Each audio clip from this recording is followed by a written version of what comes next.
मज़ीद खबरें शामिल करें। आपको बताएं कि कराची के अवाम पानी की बूंद बूंद को तरस रहे हैं, लेकिन पानी चोर माफिया का सरगना अरबपति किरदार कितने असासे रखता है।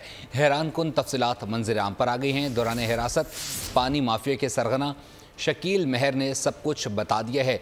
शकील डिफेंस में बेंगलो और पेट्रोल पंप, टैंकर्स और कोचेस का मालिक भी है। मुलजिम कहाँ कहाँ पानी बेचता है, ये तमाम तफसीलात सामने आ चुकी हैं। और आपको बताते चलें कि शहर में पानी चोर माफिया इस वक्त सरगर्म है और इस दौरान पानी चोर माफिया का जो सरगना है वो अरबपति बन चुका है।